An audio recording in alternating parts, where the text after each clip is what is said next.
الحمد لله نحمده ونستعينه ونستغفره ونؤمن به ونتوكل عليه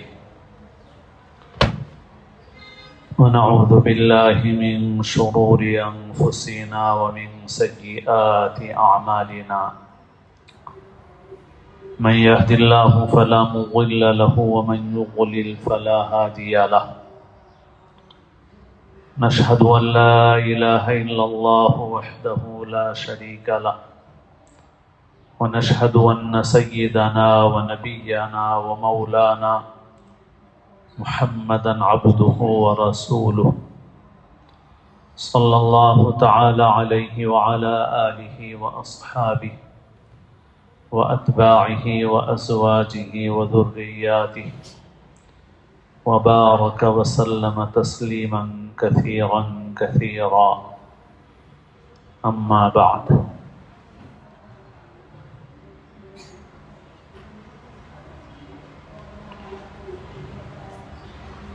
قابل احترام بزرگوں، عزیز دوستوں،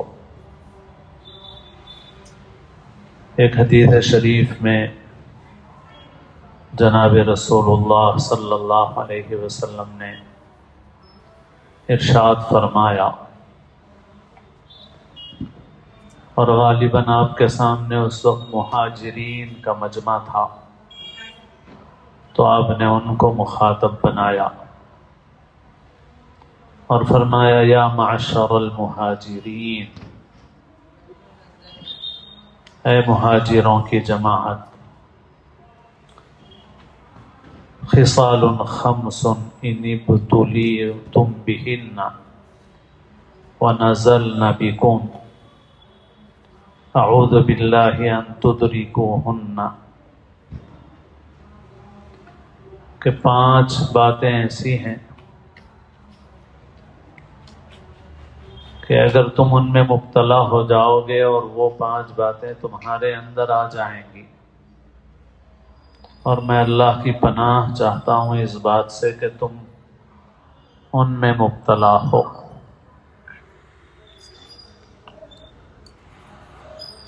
لم تظہر الفاحشة في قوم قط حتى يعلنوا بها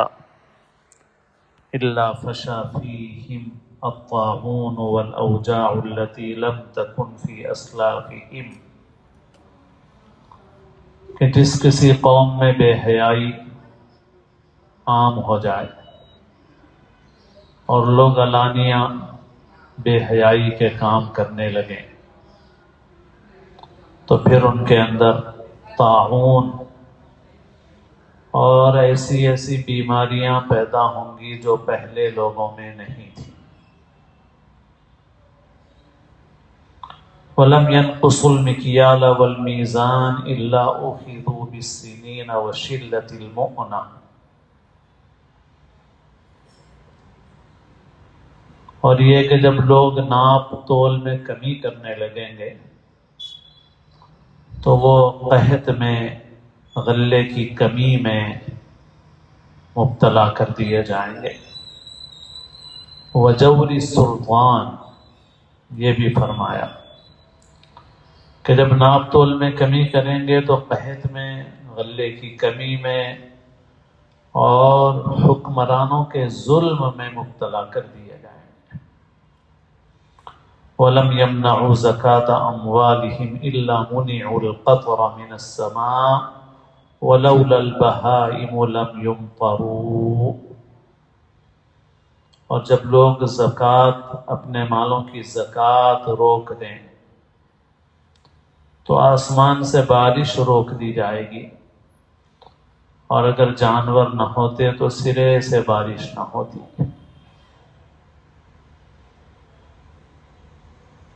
وَلَا نَقَضُوا عَهْدَ اللَّهِ وَعَهْدَ رَسُولِهِ إِلَّا سَلَّطَ عَلَيْهِمْ عَدُوًّا مِّنْ غَيْرِهِمْ فَيَأْخُذَ بَعْضَ مَا فِي أَيْدِيهِمْ، اور جب لوگ اللہ اور اس کے رسول سے کیے ہوئے عہد کو توڑ دیں گے تو اللہ تعالی باہر سے ان پر دشمن مسلط کر دے گا جو ان کی بہت سی چیزوں کو چھین لیں گے۔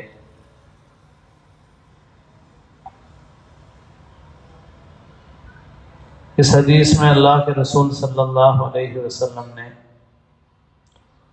جو حالات پیش آتے ہیں ان حالات کے اسباب کو بیان فرمایا۔ ایک تو وہ ظاہری اسباب ہیں جو ہم کو اپنی آنکھوں سے نظر آتے ہیں، لیکن ایک غیبی نظام ہے جو ہم کو آنکھوں سے نظر نہیں آتا، اور وہ نظام ہمارے اعمال کے ساتھ جڑا ہوا ہے، اور اس حدیث میں اسی کو وضاحت کے ساتھ بیان فرمایا گیا ہے کہ وہ حالات جو ظاہر ہو رہے ہیں ان کے اسباب ہمارے اعمال کے اندر ہیں۔ اس وقت ہم لوگ بارش کی کمی، پانی کی قلت، پانی کی کمی کا سامنا کر رہے ہیں، اور اس کے لیے دعا کی جاتی ہے، نماز بھی پڑھی جا سکتی ہے، صلاۃ الاستسقاء، دعاء الاستسقاء، بارش کے لیے دعا کرنا، اسی دعا کی خاطر نماز پڑھنا۔ استسقاء کے معنی پانی مانگنا، پانی طلب کرنا، جیسے استغفار معنی مغفرت طلب کرنا، اللہ تعالیٰ سے مغفرت مانگنا، اس کو استغفار کہتے ہیں۔ ایسے ہی استسقاء کے معنی ہے پانی اور بارش مانگنا اللہ تعالیٰ سے۔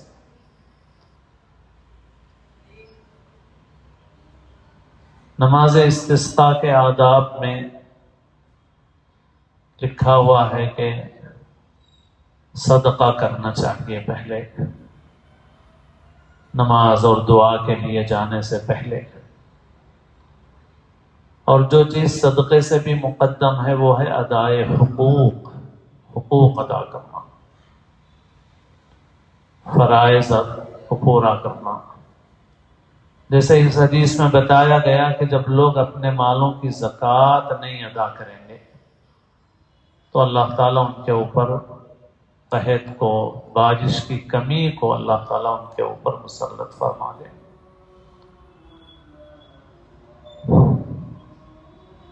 اور جو حقوق کی ادائیگی ہے وہ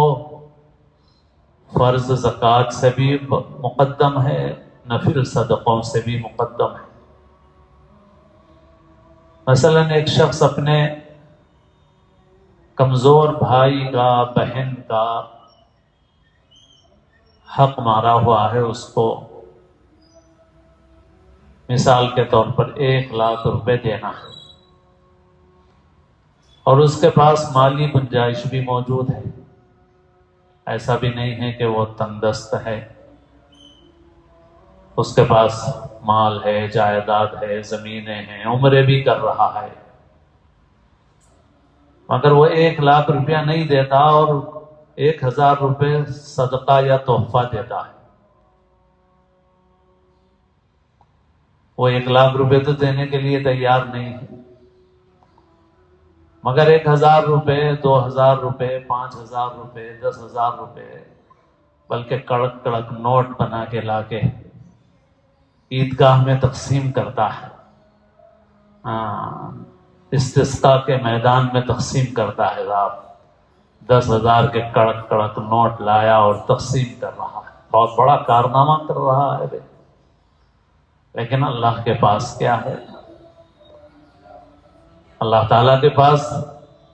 اس صدقے کی قیمت نہیں ہے، اللہ تعالیٰ کے پاس یہ حال ہمارا زندگی میں بالعموم ہے۔ اور جیسے حدیثوں سے معلوم ہوتا ہے کہ آدمی کا بعض وقت گناہ تو بہرحال گناہ رہتا ہے، لیکن بعض صورتوں میں گناہ کی شناعت، قباحت بڑھ جاتی ہے۔ جیسے حدیث میں فرمایا گیا کہ ایک آدمی فقیر ہے اور متکبر ہے، تو زیادہ بری بات ہے، کیونکہ تکبر کے اسباب نہیں ہیں اس کے پاس، اور پھر بھی تکبر کر رہا ہے۔ مال والا ہے اور تکبر میں مبتلا ہو گیا تو بھائی واقعی امتحان میں پڑ گیا تھا وہ اور فیل ہو گیا، اور فقیر ہے اور اس کے پاس ہے کچھ بھی نہیں اور تکبر کر رہا ہے تو حدیث میں اس کی مذمت زیادہ بیان کی گئی۔ ایسے ہی جوانی میں غلطی ہو جائے تو ہو سکتی ہے، مگر بڑھاپے میں بدکاری کر رہا ہے تو اس کی بھی حدیث میں فرمایا گیا، سخت الفاظ فرمائے گئے، شیخ زانی۔ تو بعض وقت آدمی کے حالات کے اعتبار سے اس کے گناہ کی قباحت اور شدت بڑھ جاتی ہے۔ ایسے ہی حدیث میں ان دونوں کا بھی ذکر ہے، اور ایسے ہی ملک کذاب، بادشاہ ہے اور جھوٹ بول رہا ہے،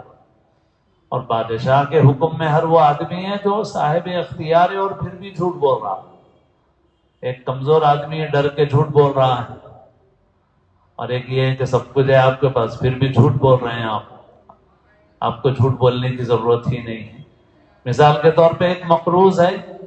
اور واقعی اس کے پاس پیسہ ہے نہیں دینے کے لیے، تو وہ بیچارہ ڈر کے مارے دبا ہوا ہے اور وہ جھوٹ بول رہا ہے۔ غلطی تو غلطی ہے اس کی، مگر ایک آدمی کے پاس بہت کچھ ہے دینے کے لیے، قرض واپس کرنے کے لیے، مگر دیتا بھی نہیں ہے، جھوٹ بھی بولتا ہے۔ تو بعض وقت گناہ اس طرح سے بڑھ جاتا ہے۔ تو جو لوگ جن کے پاس نہیں ہیں، تنگ دست ہیں، فقیر ہیں، محتاج ہیں، حالات کا شکار ہیں، جس کی وجہ سے قرض دینے میں ٹال مٹول کر رہے ہیں، حقوق ادا کرنے میں ان سے کوتاہی ہو رہی ہے، تو ہو سکتا ہے غلطی پر ہوں وہ، مگر ان کا معاملہ ہلکا ہے۔ مگر جن کے پاس کمی نہیں ہے، جن کے پلاٹ پہ پلاٹ بڑھتے جا رہے ہیں، کمپلیکس پہ کمپلیکس بڑھتے جا رہے ہیں، عمرے پہ عمرے ہوتے جا رہے ہیں، مگر حقوق ادا کرنے تیار نہیں ہیں، اپنی دولت بڑھانے کی تو فکر ہے، حقوق کی ادائیگی کے لیے تیار نہیں، کارہائے خیر کرنے کے لیے تیار ہیں، مسجد بنانے تیار ہیں، مدرسہ بنانے تیار ہیں، اور چیزوں میں چندہ دینے تیار ہیں، مگر حقوق ادا کرنے، جو چیز سب سے اہم ہے وہ ادائے حقوق ہے۔ یہ استسقاء ضروری ہے، چارہ نہیں، کیونکہ دعا ہے، یہ دعا سے تو مفر نہیں ہے، دعا تو ہر وقت کرنا ہی کرنا ہے۔ دعا کے سوا راستہ ہی کیا ہے ہمارے پاس؟ اللہ سے مانگنے کے سوا کوئی راستہ ہے نہیں۔ مگر پہلے زمانے میں بہت سے نیک لوگ بھی ڈرتے تھے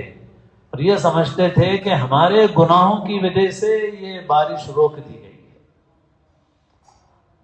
نیک لوگ تھے، کئی بزرگوں کے واقعات ہیں، جب ان سے کہا گیا تو انہوں نے کہا کہ ارے بارش تو اصل ہماری وجہ سے ہی رکی ہوئی ہے، ہم کو شہر سے نکال دیا جائے تو بارش برس جائے۔ یہ تو اب ہمارے اندر بہت سی چیزوں میں حقیقت باقی ہے، ہم کو اپنے اندر حقیقت ہے، توبہ استغفار سچے دل سے، اور توبہ کی تکمیل اسی وقت ہوگی جب ہم ادائے حقوق کا اہتمام کریں۔ یہ حقوق ادا کرنے کے بعد پھر ہمیں زکوٰۃ بھی ادا کرنا ہے، پھر ہمیں نفل صدقہ بھی کرنا ہے، پھر ہماری دعا کے اندر جان پڑے گی۔ اور جو سچی پکی توبہ کی بات ہے تو کتابوں میں ایک واقعہ لکھا ہوا ہے کہ پرانے زمانے میں لکھنؤ سے قریب ایک قصبہ ہے سندیلا نام، تو کہتے ہیں کہ بارش کی کمی سے لوگ بہت پریشان تھے، علاقے میں بہت سختی، تنگی، پریشانی ہو گئی لوگوں کو، تو لوگوں نے جا کر نماز پڑھی مگر پھر بھی بارش نہیں ہوئی۔ تو کچھ عورتیں تھیں جو غلط پیشہ کرتی تھیں مگر مسلمان تھیں، ان عورتوں کو خیال ہوا کہ یہ ہمارے گناہوں کی وجہ سے کہ بارش نہیں ہو رہی، تو انہوں نے شہر کے ذمہ داروں سے کہا کہ دیکھو اس کا انتظام کرو کہ ہم جنگل میں جا کے دعا کریں گے، مگر کوئی نوجوان اور کوئی اوباش قسم کے لوگ ہمارے پیچھے نہ لگے۔ تو ٹھیک ہے، ان کو اطمینان دلا دیا گیا۔ وہ عورتیں گئیں اور انہوں نے توبہ استغفار کے کلمات کہے، جو کچھ اللہ سے جس طرح وہ مانگ سکتی تھی انہوں نے مانگی، اور کہتے ہیں کہ بارش ہو گئی، اللہ نے بارش برسا۔ تو دعا تو اللہ تعالیٰ سب کی سنتے ہیں، نہ پوچھے سوا نیک کاروں کے گر تم کدھر جائے بندہ گنہگار تیرا۔ تو اللہ تعالیٰ، مگر اصل چیز ہے عاجزی، اصل چیز ہے تضرع، گڑ گڑانا، اصل چیز ہے رونا۔ یہ ہے، یہ مانگنے کا طریقہ ہے۔ اس کے بغیر دعا اصل میں دعا بنتی نہیں ہے۔ لیکن نماز استسقاء ہو، قنوت نازلہ ہو، ایک عرب عالم کا ایک کلپ میں نے سنا، وہ عالم کون ہے مجھے صحیح تعارف ابھی تک ہوا نہیں، بہرحال ان کی ایک بات جو ہے وہ یہ تھی کہ وہ یہ کہہ رہے تھے کہ قنوت کے اندر ترتیل یعنی خوش آوازی کی کوئی گنجائش ہی نہیں ہے۔ قنوت تو دعا ہے، دعا میں دعا کی کیفیت ہونی چاہیے، تو دعا میں ترتیل کہاں سے آ گئی، یہ وہ کہہ رہے ہیں۔ تو اب ہمارا تو حال ایسا ہی ہے۔ میں نے تو ہمارے شہر میں بھی ایک مرتبہ ایک جگہ نماز پڑھی، اور اس نماز میں امام صاحب نے قنوت پڑھی مغرب میں۔ ہم لوگ تو صرف فجر میں ہی پڑھتے ہیں عموماً، اور نمازوں میں بھی گنجائش ہے، مغرب میں پڑھی، اور پورے فن قرأت کے اہتمام کے ساتھ بڑے ہی ترتیل کے ساتھ قنوت پڑھی۔ تو اس عرب عالم کی بات کو سامنے رکھیں تو بھائی، قنوت یعنی دعا ایسی چیز ہے کہ دعا میں تو رونا گڑ گڑانا ہے، اور وہاں پر قنوت کی گنجائش ہے، وہ ترتیل کی گنجائش نہیں ہوتی، وہاں پر ترتیل کی گنجائش مطلب یہ ہے کہ دعا کی شکل ہے مگر دعا کی حقیقت نہیں۔ اب تو ہم لوگوں کا تو معاملہ ایسا ہے کہ ہم تو جانتے بھی نہیں کہ قنوت میں کیا ہے،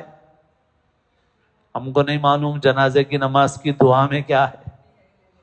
ہم کو نہیں معلوم دعائے معصورہ میں کیا ہے۔ تو ہماری نماز کی دعائے معصورہ بھی ویسی ہی ہے، اللہم انی ظلمت نفسی ظلما کثیرا۔ ہماری نماز جنازہ کی دعا بھی ویسی ہے، اللہم اغفر لحینا ومیتنا وشاہدنا وغائبنا وصغیرنا وکبیرنا وذکرنا وانثانا۔ دعا ہے، مانگا ہم نے اللہ سے، اللہم اغفر لحینا ومیتنا، اے اللہ ہمارے زندوں کی مغفرت کر دیجئے، مردوں کی کر دیجئے، وشاہدینا وغائبینا، جو موجود ہیں ان کی بھی مغفرت کر دیجئے، جو نہیں ہیں ان کی بھی کر دیجئے، وصغیرنا وکبیرنا، چھوٹوں کو بھی معاف کر دیجئے، بڑوں کو بھی معاف کر دیجئے، وذکرنا وانثانا، ہمارے مردوں کو بھی معاف کر دیجئے، عورتوں کو بھی معاف کر دیجئے۔ اللہم من احییتہ منا فاحیہ علی الاسلام، اے اللہ ہم میں سے تو جس کو زندہ رکھے اسلام پہ زندہ رکھ، ومن توفیتہ منا فتوفہ علی الایمان، اور ہم میں سے جس کو موت دے تو ایمان پر موت دے۔ تو دعا سمجھ کے مانگے ہم، تب جان پڑے گی بھائی۔ اب ہم اہتمام کریں اس کا، مطلب ذہن میں بٹھا لیں، نہیں معلوم کریں، پھر دعا کی طرح مانگیں اس کو، دل کی کیفیت سے مانگیں اس کو، تو بہرحال رسم میں رہ جاتی ہیں، حقیقتیں نکل جاتی ہیں۔ تو رسم کو چھوڑنا نہیں ہے، رسم میں حقیقت پیدا کرنے کی کوشش کرنا ہے، اس کے اندر جان ڈالنے کی کوشش کرنا ہے۔ تو ہم لوگ اس کا اہتمام کریں، جہاں پر بھی اہتمام ہو رہا ہے شرکت فرمائیں، آپ دعا میں شریک ہوں، مانگیں۔ ہم تو ان بزرگوں کی نقل نہیں کر سکتے، ان بزرگوں کے واقعات ہماری عبرت، ہماری نصیحت کے لیے ہم کو بتائے گئے ہیں۔ باقی جو کوئی بھی کہیں پر بھی نماز ہو رہی ہو، آپ نماز میں شریک ہوں، دعا میں شریک ہوں، مانگیں اللہ سے، مانگتے رہیں، مانگنے کے سوا کوئی راستہ نہیں ہے، اور کامیابی کا اس کے سوا کوئی راستہ نہیں۔ اور اس کے ساتھ ہی ساتھ اپنے اعمال کی اصلاح، گناہوں سے سچی پکی توبہ، ہر قسم کے گناہوں سے بچنا، بالخصوص ظلم سے بچنا۔ اور اس حدیث میں جو مضمون ہے، اللہ نے توفیق دی تو آئندہ کبھی حدیث کی اور جو باتیں ہیں انشاءاللہ ان کو پھر عرض کیا جائے گا۔ اللہ تعالی ہم سب کو اسلام کی زندگی نصیب فرمائے اور اپنے اپنے وقت پر حسن خاتمہ نصیب فرمائے، سنتیں ادا فرمائے۔